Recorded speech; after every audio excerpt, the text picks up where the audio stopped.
Salut Manuel, salut Augustin. Salut Romain. Bonjour, bonjour. Welcome to the new podcast. Avec l'accent. Pourquoi en anglais? Je sais pas, j'avais envie. D'accord. N'importe quoi.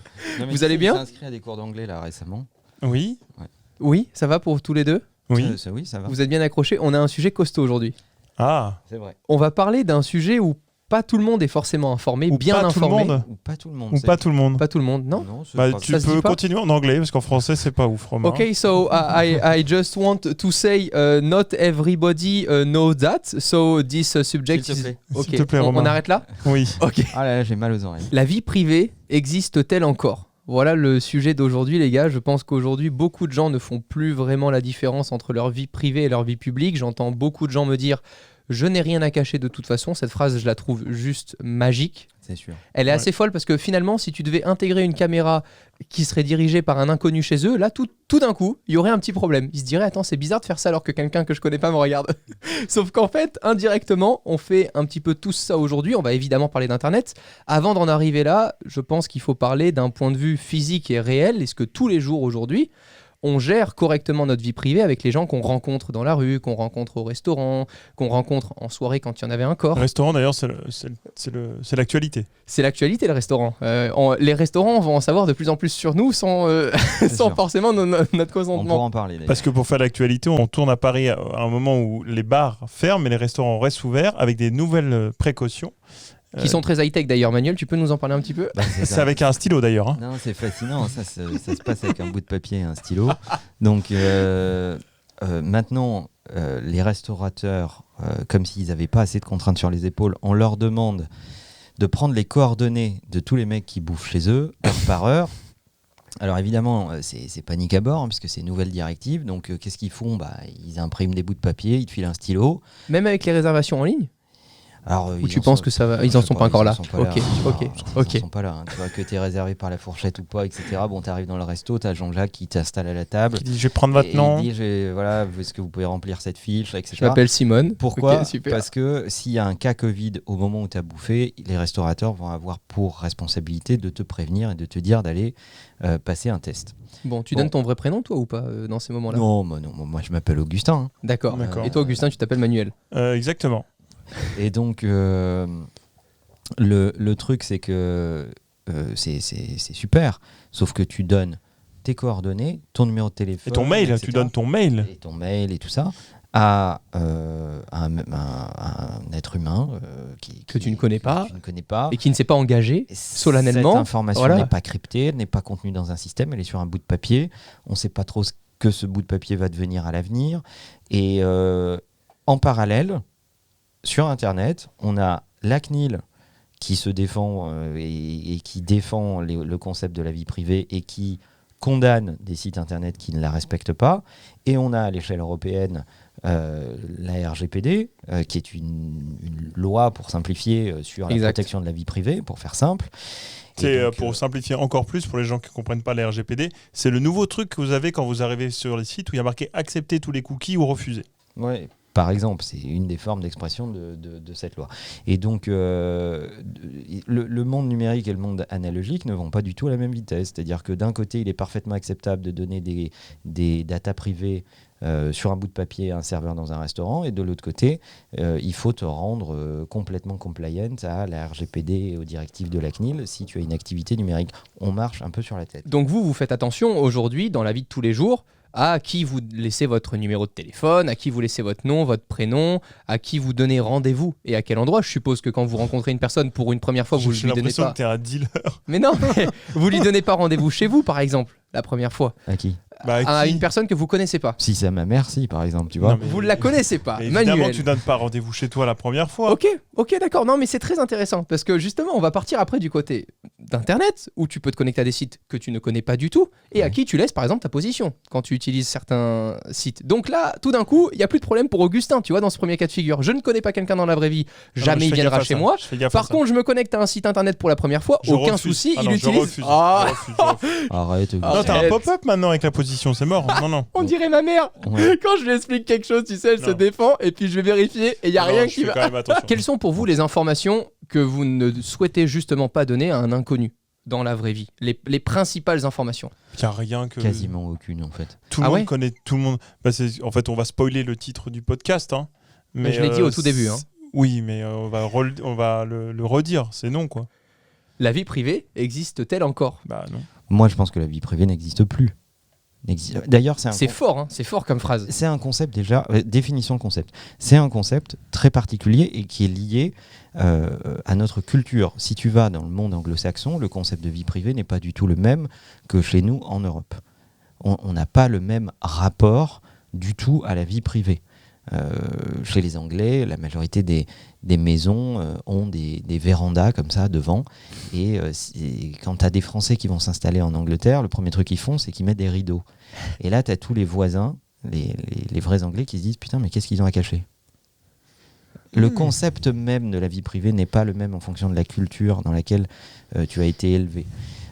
Après, ça reste humain de vouloir avoir des choses uniquement pour soi quand même. Bien sûr, mais il faut vivre avec pragmatisme et lucidité. Aujourd'hui, à partir du moment où chacun est un média, c'est-à-dire à partir du moment où tu as un smartphone que tu peux filmer, prendre des photos, filmer en direct, diffuser en direct, tout est public. Tu t'engueules avec quelqu'un dans la rue, c'est public. Tu as un passant qui passe, qui le filme, qui le prend en photo, qui le publie, ça devient public. C'est pour ça qu'il y a une effervescence de tous les scandales, de toutes les stars, de tous les gens connus, parce que tout est connecté tout Peu le temps. importe où ça se passe dans le monde, Tout le monde est au courant le lendemain. Exactement. Donc il y a une accélération du monde, tout le monde est un média, etc. Moi je trouve ça très bien parce que ça pousse les gens à être des gens bien.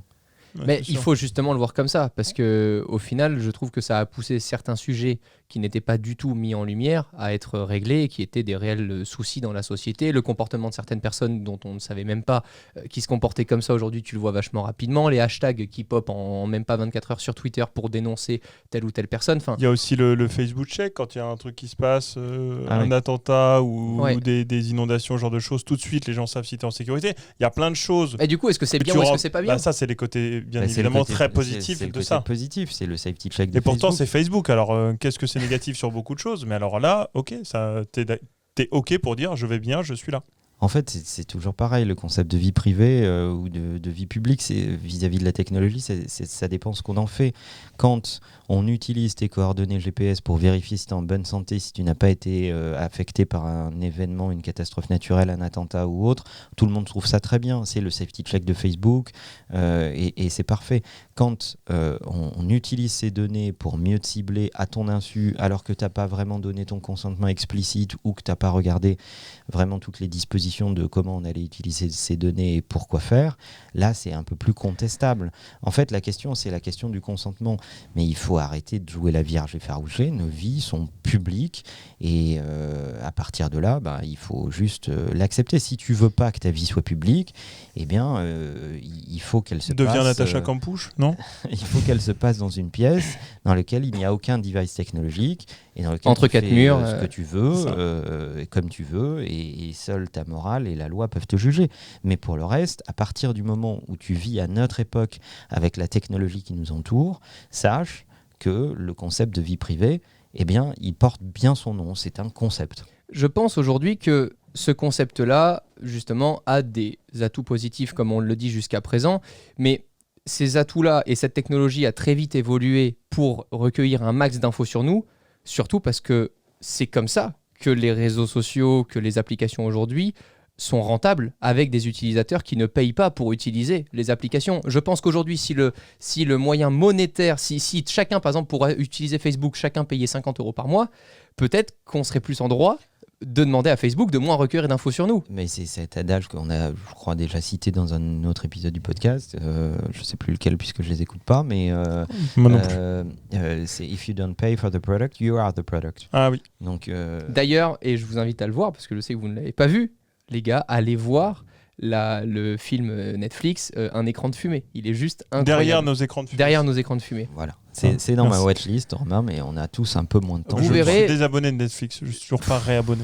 Merci de tweeter sur le hashtag takeout pour bâcher violemment Augustin. Et, je ne prends pas le temps de regarder Netflix, je fais d'autres choses et donc Ouais, mais- je me suis désabonné. Là où parfois j'arrive pas trop à comprendre parce que je trouve que dans ce sujet on est vraiment le cul entre deux chaises. D'un côté on comprend toutes les applications qu'on utilise gratuitement et qui, elle, arrive à être rentable grâce aux informations qu'elle recueille sur nous pour les vendre dans de la publicité. Et d'un autre côté, on va demander à certaines applications qu'on ne veut pas payer de recueillir de moins en moins de données sur nous. À quel moment ça va imploser et qui gagnera quoi en fait? Alors, Tu je vois, sais pas ce qui a changé là. On parlait de la RGPD en Europe. Je sais pas ce que ça a changé véritablement pour ce genre d'application. Manuel est plus connaisseur de la chose, mais il y a quand même eu un gros changement il y a 1 an et demi avec l'Europe qui a du coup légiféré pour justement réduire ce genre d'abus.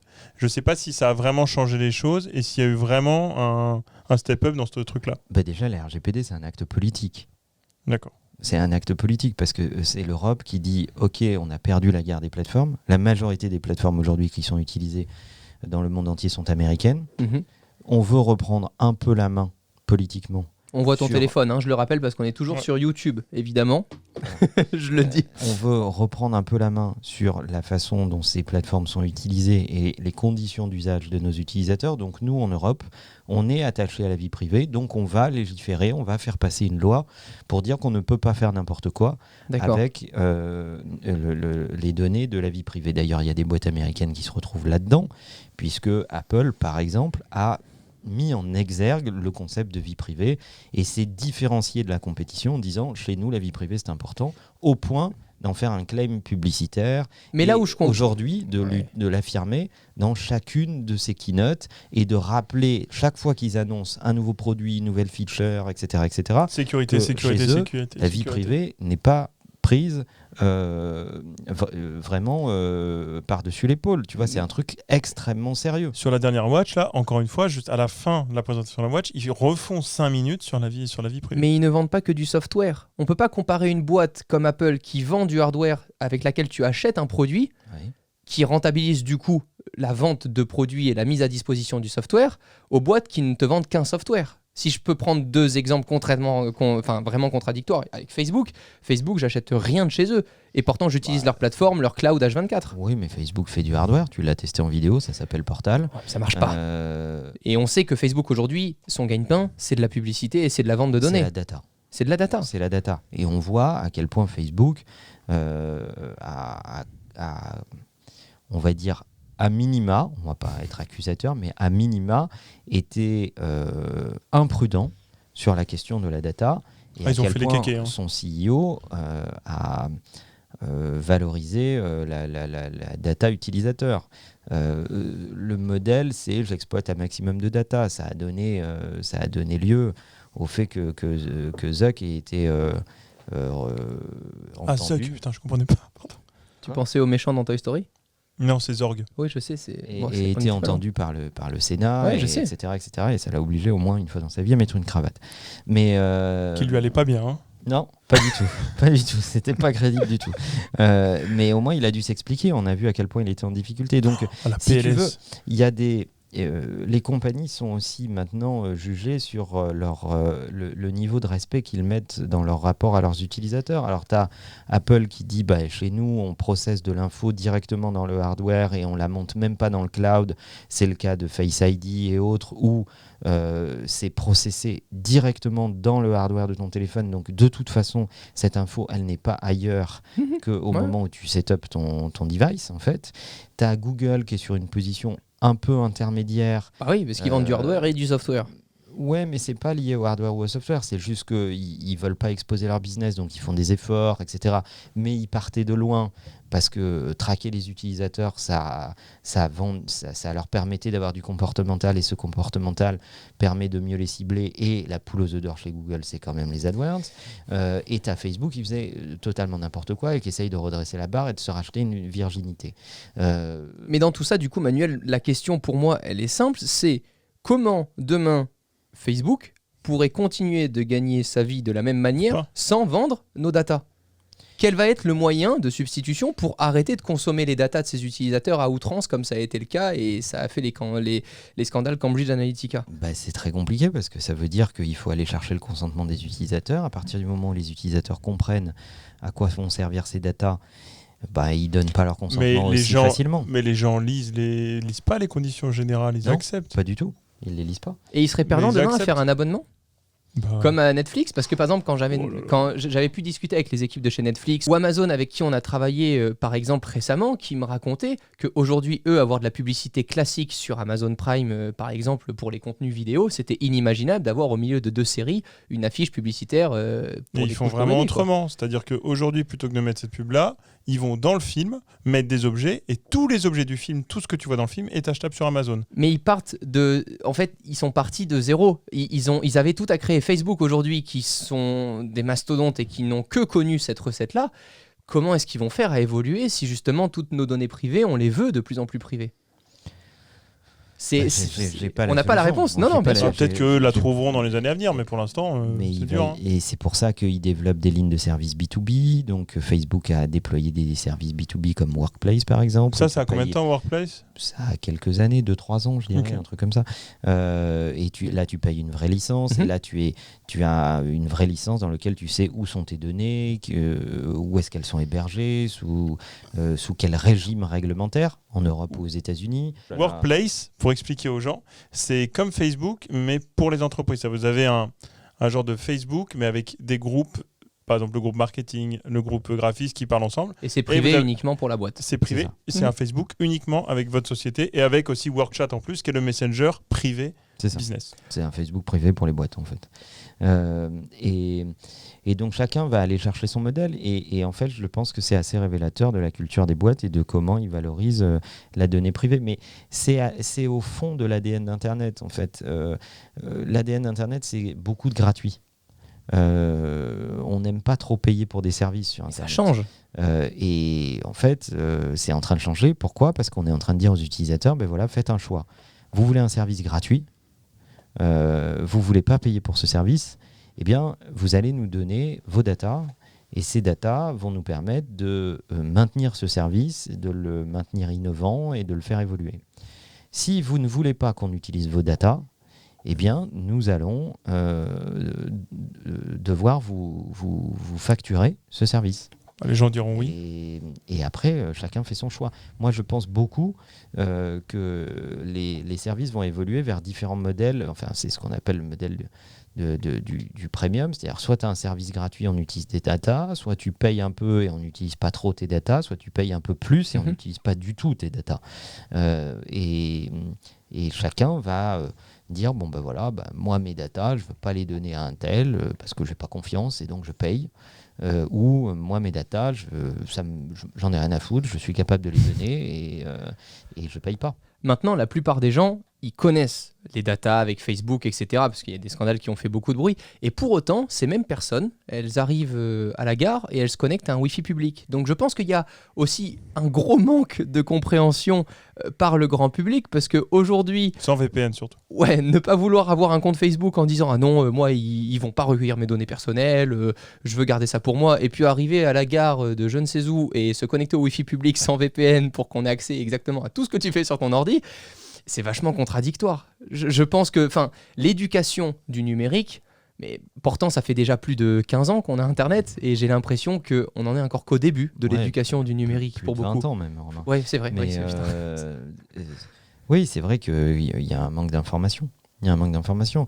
On voit des mecs ultra équipés en ad-blocker qui se sont créés des fausses adresses email pour s'inscrire à des services, etc., qui protègent leur vie privée vraiment jusqu'au bout des ongles et qui, dès qu'ils arrivent dans une gare, se connectent au premier Wi-Fi public venu et laissent leurs données passer en clair.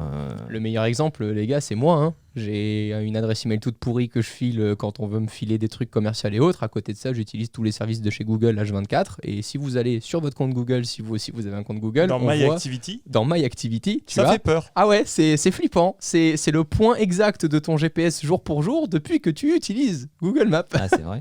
Moi, ça va mieux depuis que j'ai Brave.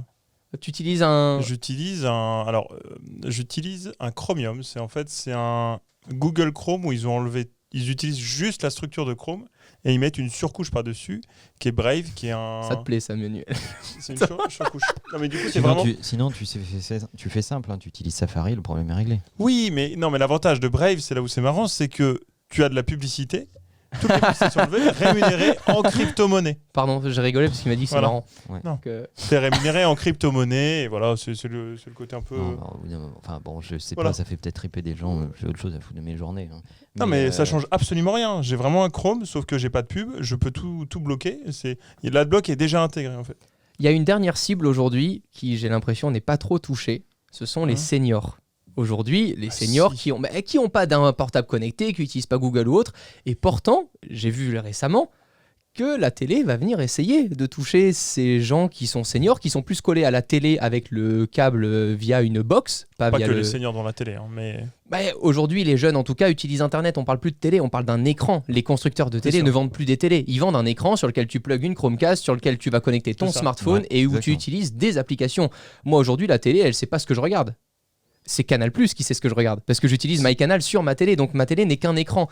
Ce qui est intéressant, c'est que jusqu'à présent, on avait quand même du mal à se dire que Madame Michou, 90 ans, à 19h, elle allumait la télé, elle regardait telle ou telle émission. Mais vu qu'aujourd'hui, Madame Michou, elle Et les gens, devient... en fait, les opérateurs le savent déjà, mais ils savaient pas quoi en faire jusqu'à il y a 2 mois où ça a été voté, cette loi. En fait, sur la télé, c'est pareil. Sur la télé, il va y avoir une guerre de la donnée. Si tu reçois la télé par le câble TNT, c'est un câble qui produit assez peu de data. T'es un dinosaure, déjà c'est ouf Voilà. que tu nous écoutes. Si tu regardes encore la télé via un câble TNT, je suis trop Il content. y a des gens à la campagne, Romain, tu sais, ça existe. Hein. Mais il y a des gens à la campagne qui reçoivent la télé par la DSL. Oui, c'est vrai, c'est vrai. Voilà. Donc à partir du moment où Voilà. tu reçois la télé par une box quelconque, sache que tout ce que tu regardes passe par la box. Donc on sait ce que tu regardes en direct, en différé, en replay. Soit ton fournisseur le sait, etc. soit l'application que tu utilises via la box le sait, type Molotov, qui elle l'a compris bien avant tout le monde. Exactement. Et donc la question, c'est à qui tu donnes ta data. Et est-ce que ces gens vont avoir l'autorisation d'utiliser cette data? Et ça devient intéressant à partir du moment où tu te poses la question. Moi, je n'ai jamais compris, par exemple, pourquoi on voyait tous la même pub en regardant là. le même programme. Parce qu'en fait, tu peux regarder des programmes, par exemple, je sais plus, la dernière fois, j'étais chez un pote et il y avait la télé en fond dans une pièce. Et il y avait vraiment des pubs, genre pour la prostate, pour les maux de ventre et tout. Et tu dis, ok, c'est sûr, là, il y a de la pub, c'est une émission de vieux derrière. Et derrière, évidemment, c'était Déraciner des ailes ou un truc comme ça.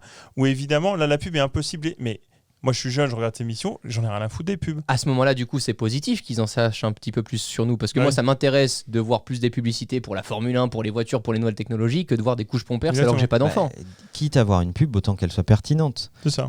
Et Et les gens apprendront sûrement moins la pub avec cette loi-là. C'est-à-dire qu'en fait, ils vont changer, je ne sais pas comment ça va se faire techniquement, mais il y aura entre guillemets des cookies à la télé. Ça veut dire que les annonceurs pourront diffuser des pubs suivant la personne qui regarde. ton FAI, il sait C'est quoi le FAI? ton fournisseur d'accès. Ah oui, pardon, pardon. Fournisseur, à Bouygues, Internet. Bouygues, D'accord. Orange, SFR, Monaco Télécom. Exact. Free, etc. Donc, il connaît la configuration de ton foyer, il sait si tu as adossé des abonnements mobiles pour toi, pour tes enfants, etc. Il traque même du coup ce que tu fais sur ton téléphone, à la pause peut- déj. Il peut faire converger ce que tu fais avec ton trafic Internet sur ton iPhone. Si tu as MyCanal Et, sur ton iPhone, par ah exemple. ouais, bien sûr. Et ce que tu fais sur ta télé, sur ta box, en fait. Et donc, ça devient intéressant parce que du coup, la pub peut être beaucoup plus pertinente. Parce que moi, si tu m'envoies de la pub pour des couches culottes alors que j'ai pas d'enfant, j'en ai rien à foutre. Mais ça va, sinon, la prostate, tout ça, c'est bon. Ma prostate va très bien, je te remercie, Augustin. Mais tu vois, on a. Voilà, Quel lourd. le lourd. Quel lourd. Et donc, on accepte totalement que la pub soit ciblée sur Internet. Par contre, on accepte de vivre dans un système préhistorique à la télé, Ah ouais. où on te balance une pub d'un annonceur qui l'a acheté de telle heure à telle heure, peu importe qui regarde. C'est complètement con. Totalement. C'est complètement con. À partir du moment où maintenant la télé est globalement très numérisée, pourquoi ne pas contextualiser la pub pour la rendre plus affinitaire, plus servicielle?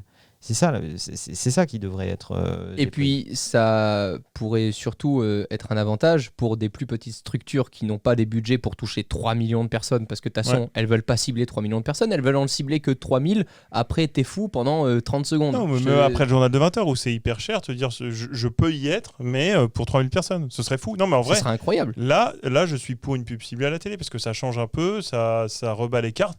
Et qu'est-ce que c'est chiant les pubs télé surtout. Il y a des moments, t'es là, non mais mec, qui regarde ça? Qui a produit ça? Quelle horreur. Ouais.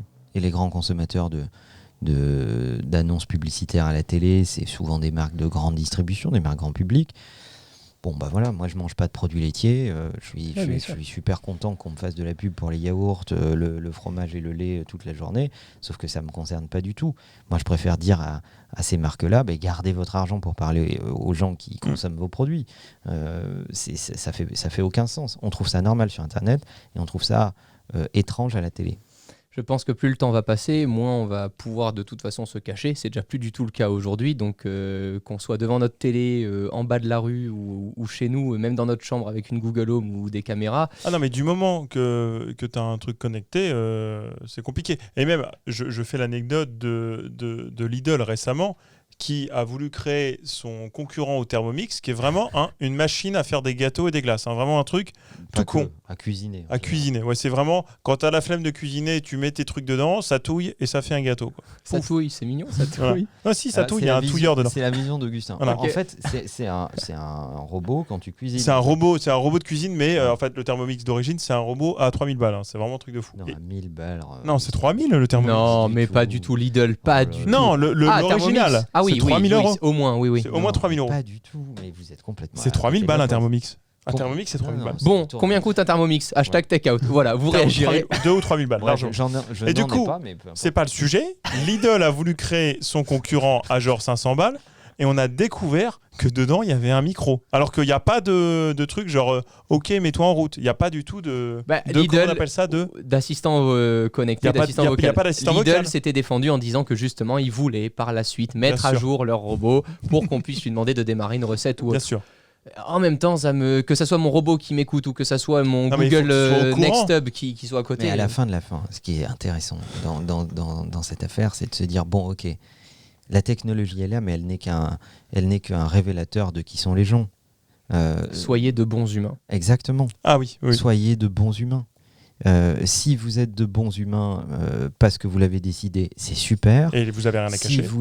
Si vous êtes de meilleurs humains parce que vous avez peur d'être pris la main dans le pot de confiture à cause de la technologie, eh ben tant pis. Moi, j'estime que au moins ça fabrique de meilleurs humains. C'est déjà ça de gagner. Mais au fond du fond, la réalité, c'est soyez des chic types. Voilà, ça serait déjà pas mal. On finira là-dessus. C'est une bonne conclusion, je trouve. Augustin, Manuel, merci d'avoir partagé ce sujet en podcast à mes côtés. J'espère que ce sujet vous aura plu. On se retrouve très bientôt. Dis-moi, Augustin. Non, je voulais finir. Il y a une phrase de Kian Kojandi qui le dit beaucoup, c'est « Soyez des bons gens ». Oui, c'est vrai. Voilà. C'est vrai qu'il le dit. À très vite. Prenez soin de vous. Ciao tout le monde.